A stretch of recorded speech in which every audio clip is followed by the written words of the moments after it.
Welcome to Chapter 13, Sustainability, Economics, and the Global Commons. In this chapter, we cover some of the economic aspects that govern a green economy and how they vary both good and bad from the way the economy is currently set up. Let's get started. The Global Commons refers to those areas or regions which are outside the exclusive jurisdiction of the nation states and requires common governance and management by the international community. Examples of the global commons are the Earth's atmosphere, Antarctica, the ocean floor, and outer space.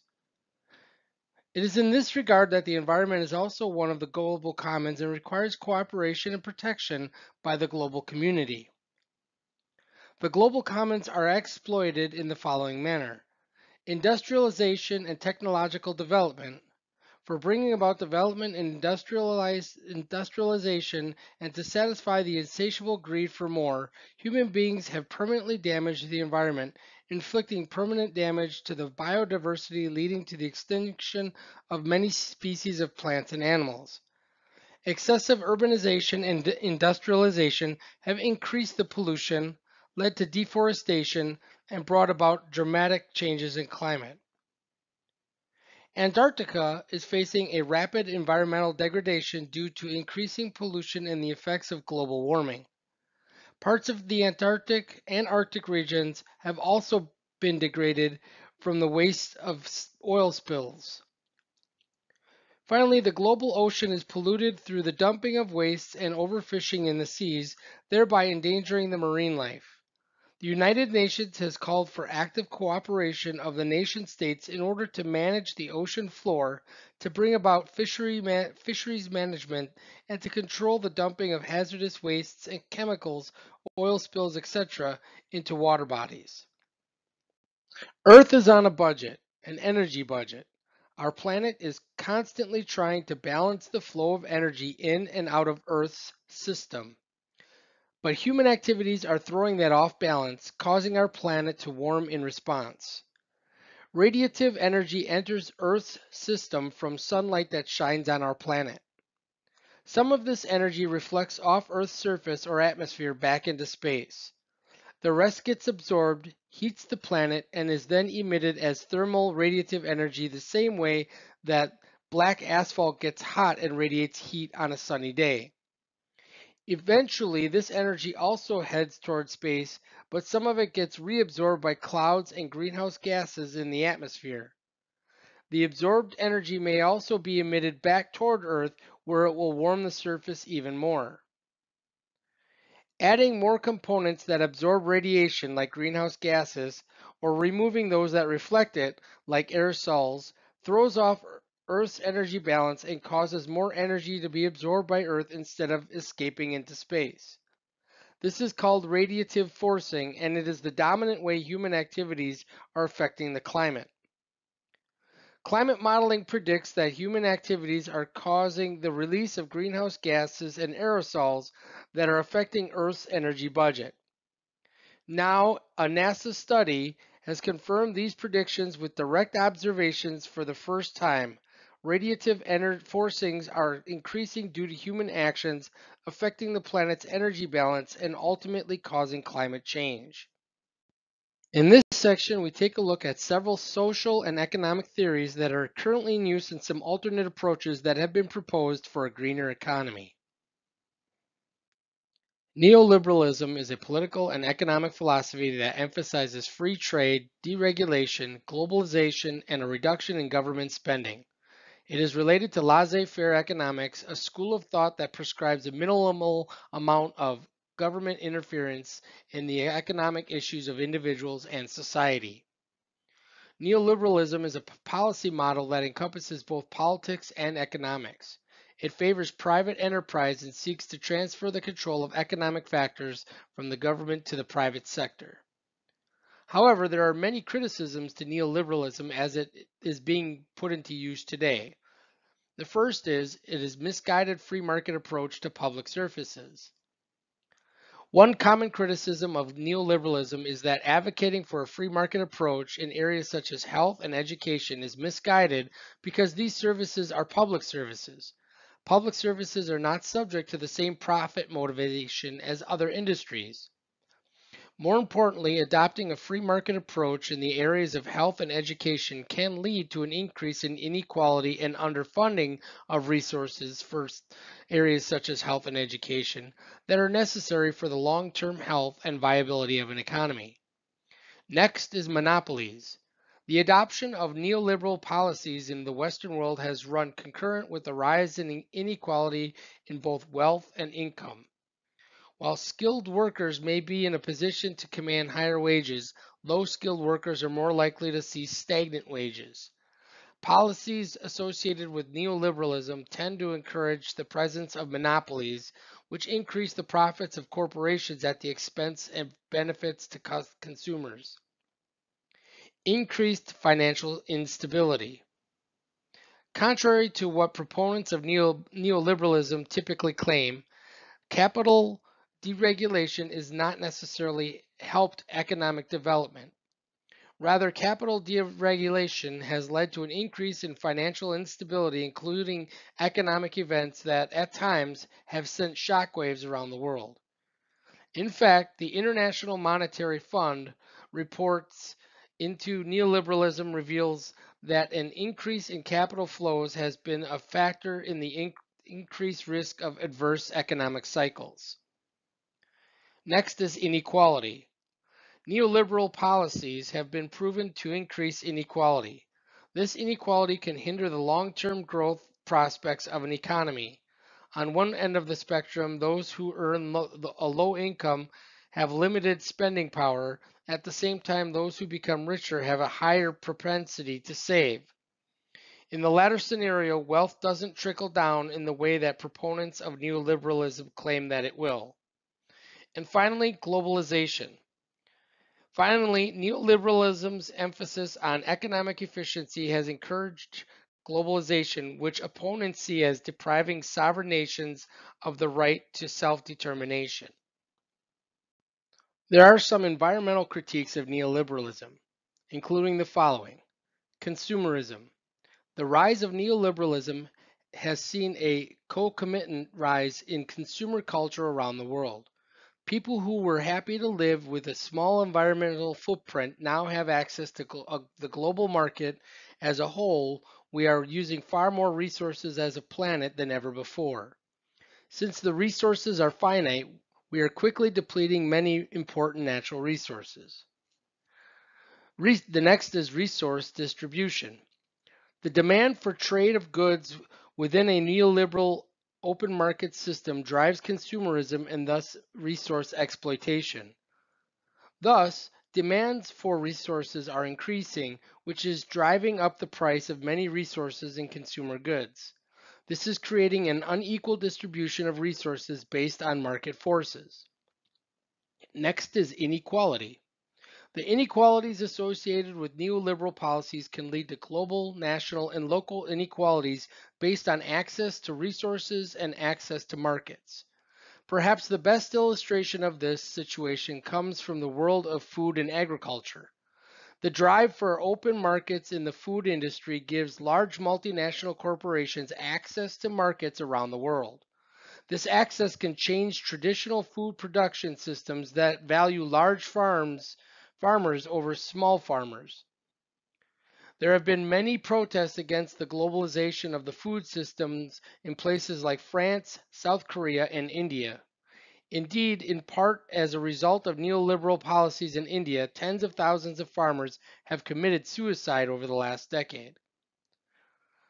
Next is crony capitalism. Crony capitalism and the rise of the oligarchy is one of the challenge of the neoliberalism that it can lead to crony capitalism that favors few over the masses.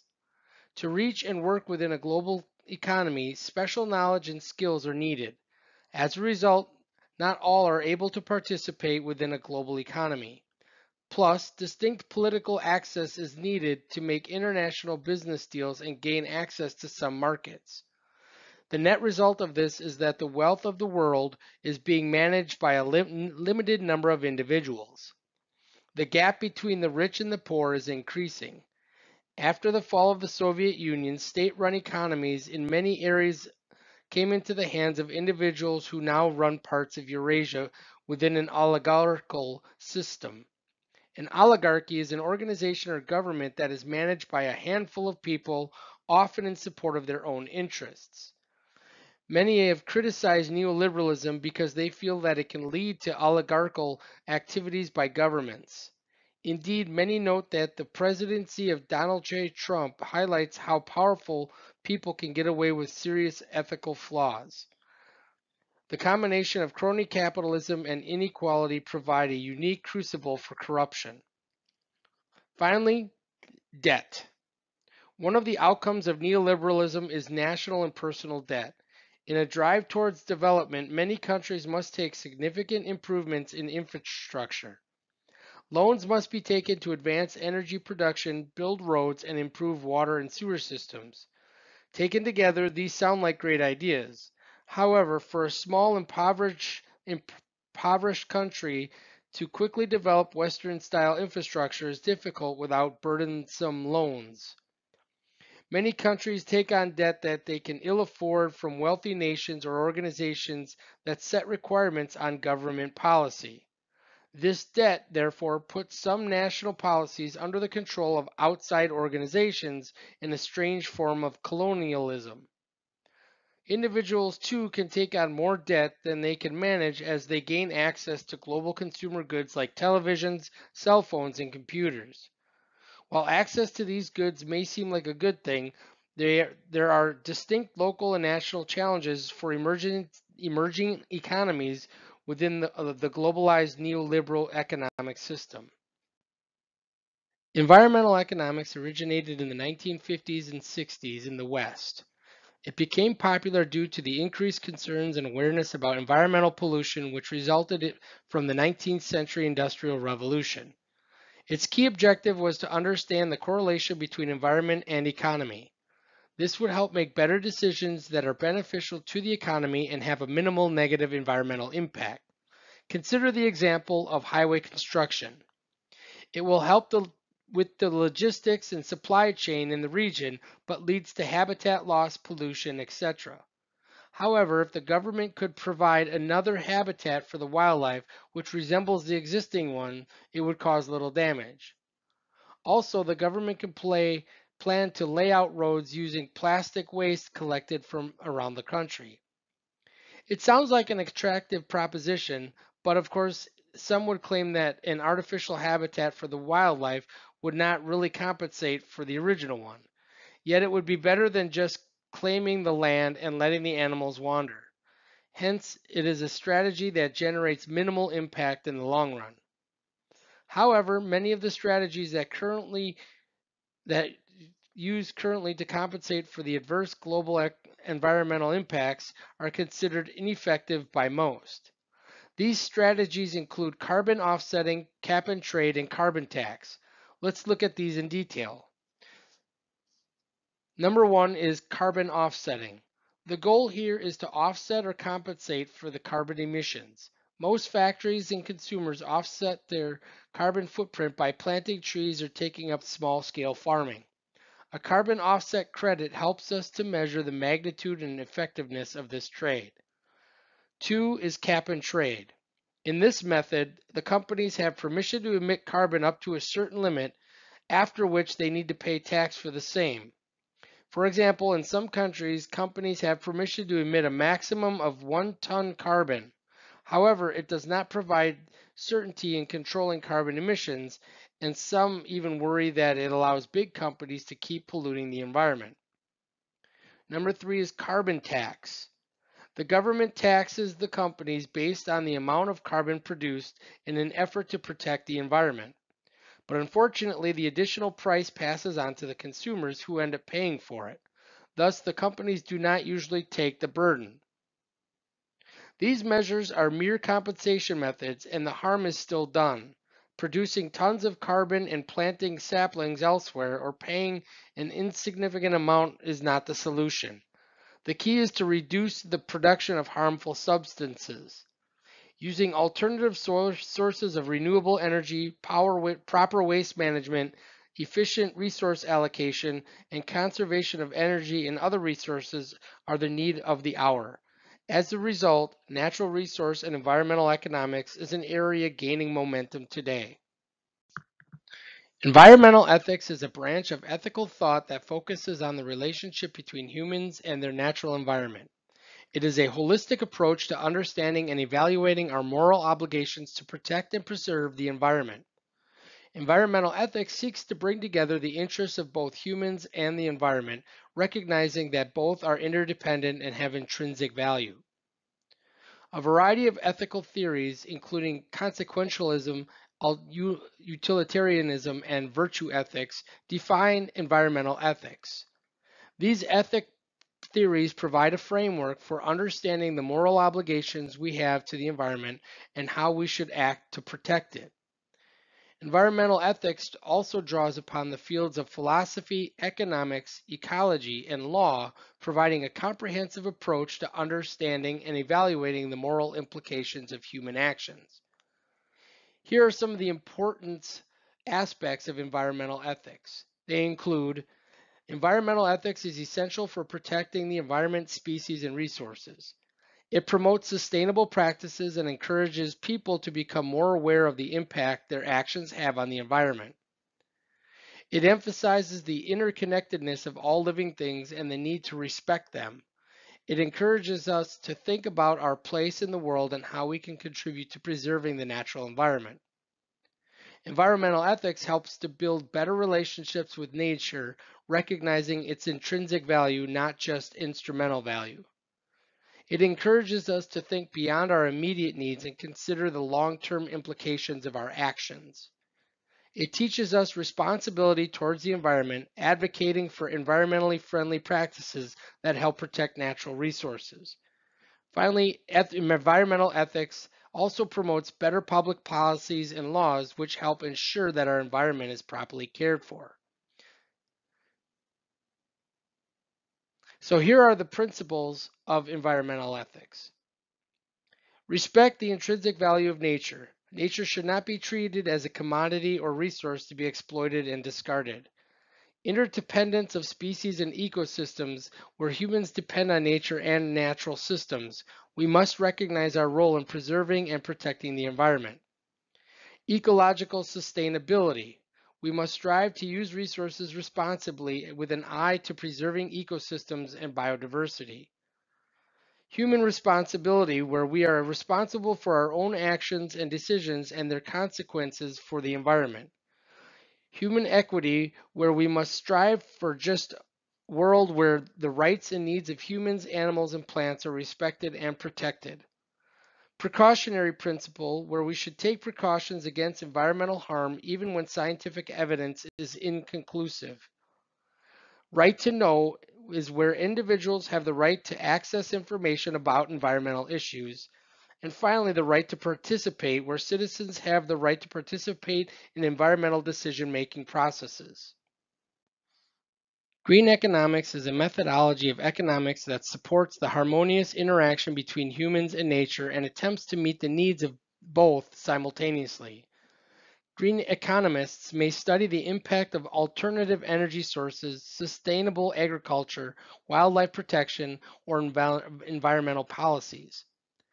Green economic theories encompass a wide range of ideas, all dealing with the interconnected relationships between people and the environment. Green economists assert that the basis for all economic decisions should be in some way tied to the ecosystem and that natural capital and ecological services have economic value. The term green economics is a broad one and has been co-opted by groups ranging from green anarchists to feminists. Broadly speaking, it encompasses any theory that views the economy as a component of the environment in which it is based. The United Nations Environmental Program defines a green economy as low carbon, resource efficient, and socially inclusive.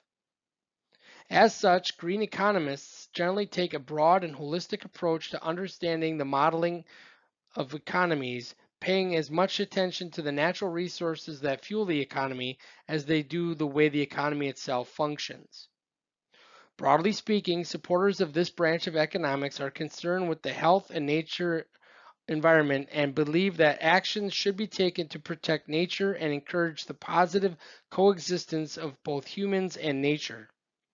The way that these economists advocate for the environment is by making an argument that the environment plays a pivotal role in the economy and that the health of any good economy is essentially determined by the health of the environment it is an essential part of.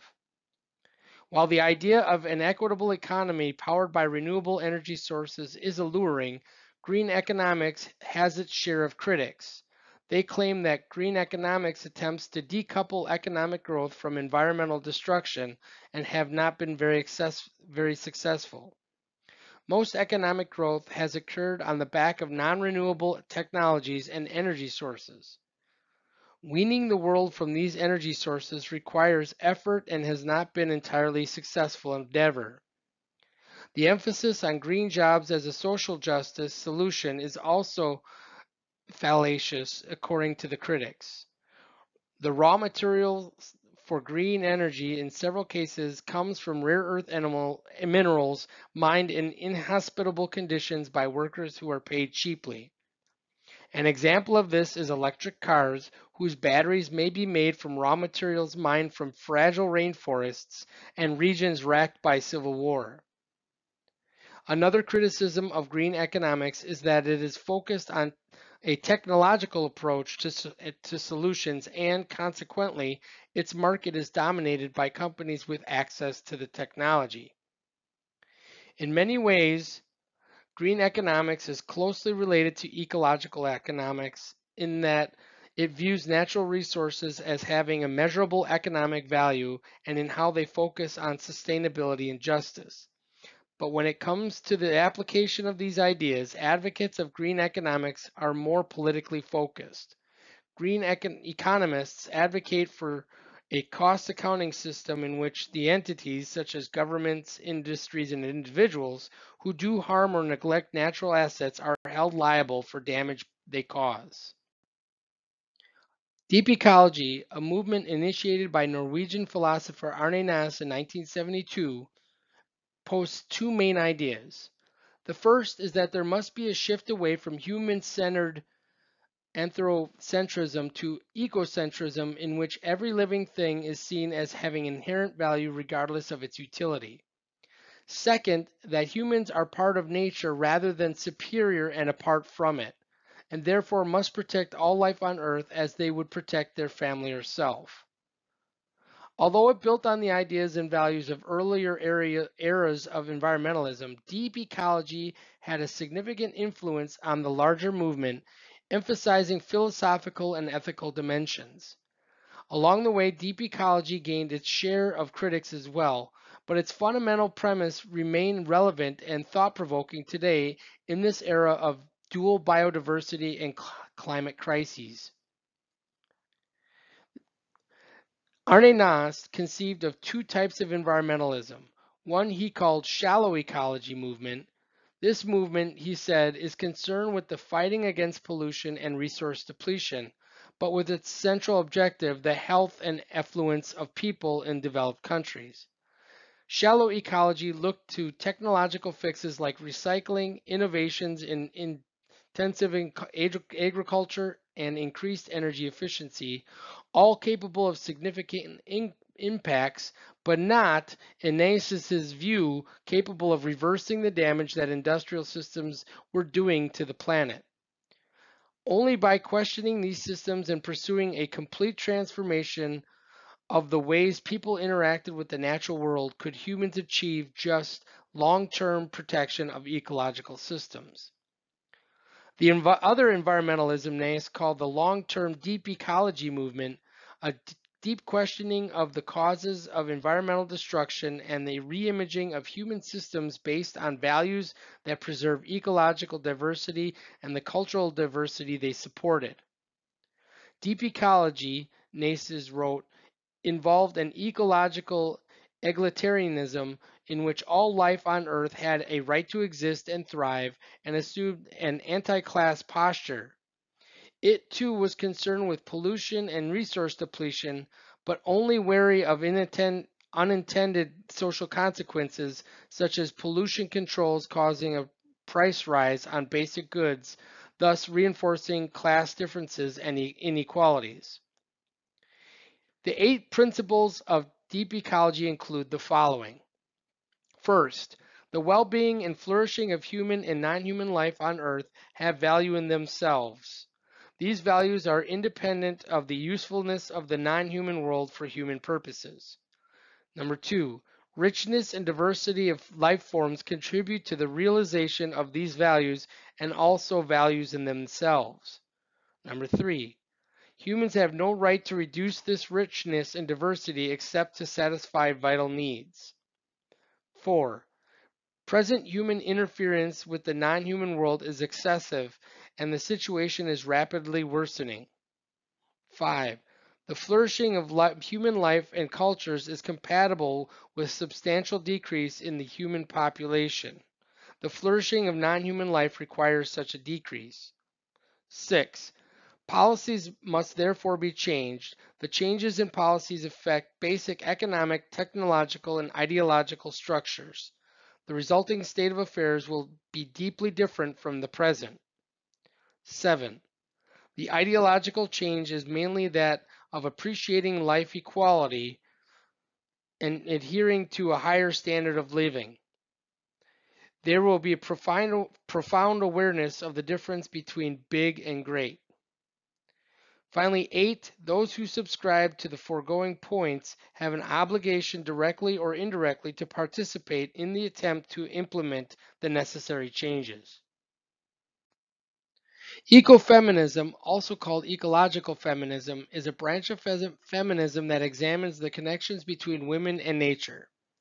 Ecofeminism uses the basic feminist tenets of equality between genders, a revaluing of non-patriarchal or nonlinear structures, and a view of the world that respects organic processes, holistic connections, and the merits of intuition and collaboration. To these notions, ecofeminism adds both a commitment to the environment and an awareness of the associations made between women and nature. Specifically, this philosophy emphasizes the ways both nature and women are treated by patriarchal or a male-dominated society.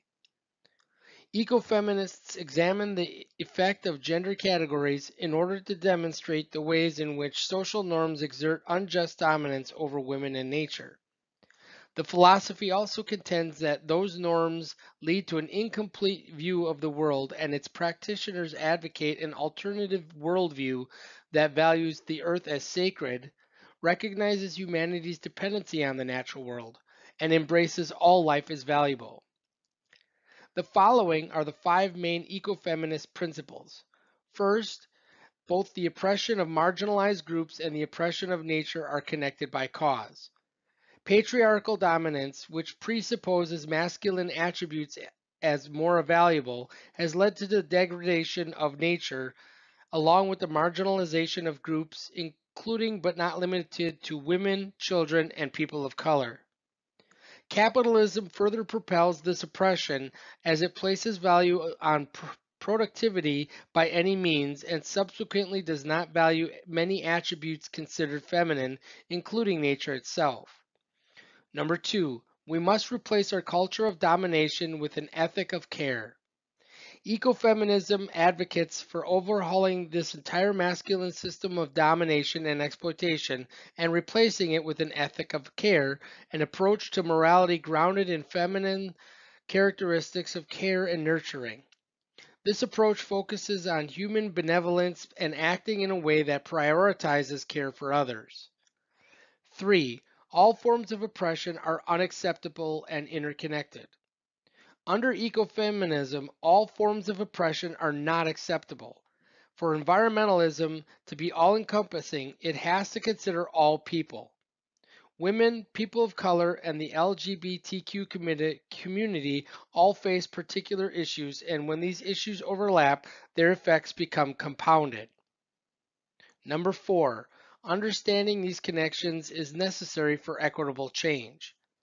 In order to make real positive impact in both the cases of environmental degradation and the oppression of marginalized groups, ecofeminism says we have to understand their links to patriarchal society. feminism must consider ecological concerns and vice versa. Number 5, the people most affected by environmental destructions must be the ones to lead the movement. As ecofeminists push for an inclusive care ethic, there's also an emphasis on the importance of having diverse leadership at the forefront of the movement.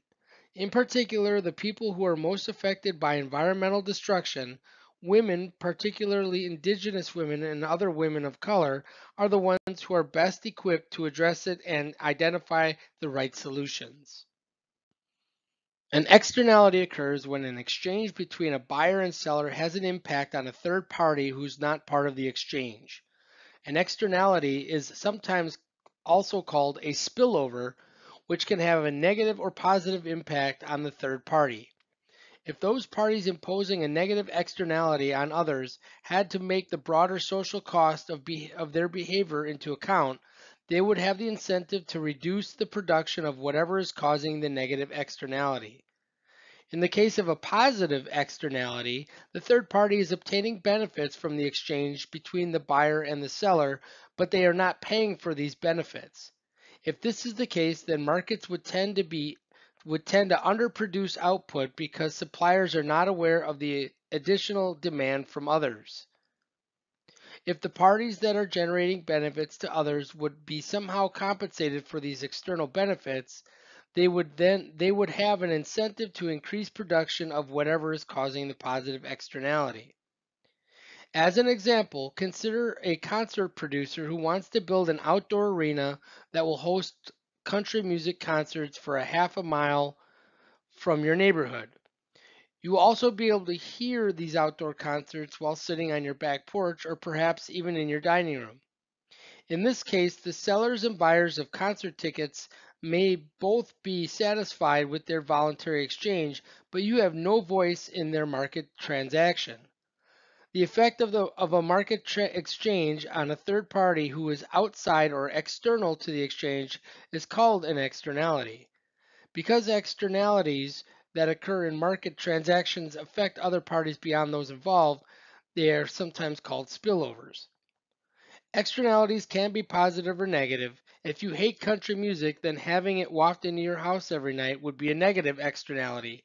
If you love country music, then what amounts to a series of free concerts would be a positive externality. The indicators within the economy section allows us to analyze various aspects of both national and global economic activity. As countries produce goods and services and consume these domestically or trade internationally, economic indicators measure levels and changes in the size and structure of different economies and identify growth and contractions. Economic indicators include measures of macroeconomic performance, such as gross domestic product, consumption, investment, and international trade, and stability, such as central government budgets, prices, the money supply, and balance of payments. It also includes broader measures of income and savings adjusted for pollution, depreciation, and depletion of resources. Measuring economic activity in a country or region provides insights into economic well-being of its residents. The gross domestic product, or GDP, a widely used indicator, refers to the total gross value added by all residents producers in the economy. Growth in the economy is measured by the change in the GDP at a constant price. Many indicators use the GDP or GDP per capita as a denominator to enable cross-country comparisons of socioeconomic and other data. Also widely used in assessing a country's wealth and capacity to provide for its people is gross national income, or GNI, per capita, the sum of the total domestic and foreign value added claimed by residents divided by total population. Leading indicators considered predictors of economic trends. Analysts use these data to try to forecast changes in the business cycle.